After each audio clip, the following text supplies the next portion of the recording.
अमरावती जिल्ह्यातील मेळघाटमध्ये रस्त्याची भीषण अवस्था निर्माण झाली आहे। मुसळधार पावसामुळे रस्त्यावर मोठमोठाले खड्डे पडले असून रस्त्याची दयनीय अशी अवस्था झाली आहे। घाट वळणावर सेमाडोह माखला या रस्त्यावर मोठा खड्डा पडला असून अपघाताची दाट शक्यता वर्तवण्यात येते। त्यामुळे प्रशासन इथे लक्ष देणार का असा सवाल नागरिक उपस्थित करतात। याचाच आढावा घेतलाय आमचे प्रतिनिधी सूरज दाहाट यांनी। पाहूयात।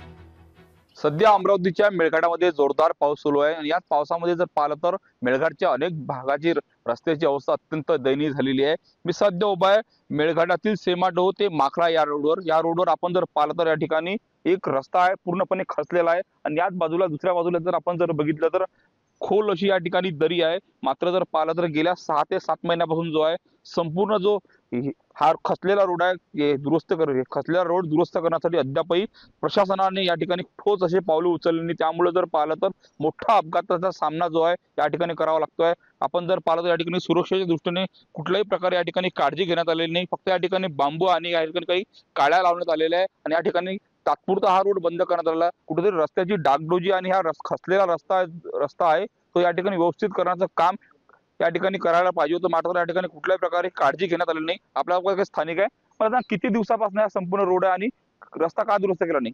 और इधर बहुत परेशानी होता है हमको, यानी कि बारिश में ज़्यादातर धुआरे रहते हैं ना, वो धुआरे में इधर कुछ भी दिखता नहीं, आगे का तो कुछ भी नहीं दिखता है। तो उसी धुआरे में इधर एक्सीडेंट हो सकता है। बहुत इसे बहुत दिन हो गए ये सुधारा नहीं ये रास्ता। नीचे भी बहुत एक जगह है, वो जगह भी बहुत दिन हो गए नहीं सुधारा, 1 साल होने में आ रहे नहीं सुधारा। 6 ते 7 महिने होऊन गेलेले आहे मात्र अद्यापपर्यंत याची दुरुस्ती केलेली नाही। त्यामुळे मोठा अपघात झाल्यावर या रस्त्याची दुरुस्ती करणार का असा संतप्त सवाल जो आहे आदिवासी बांधव या ठिकाणी विचारत आहे। सूरज दहाट, लोकशाही मराठी, मेळघाट, अमरावती। लोकशाही मराठी ऐका, पहा, जागरूक रहा।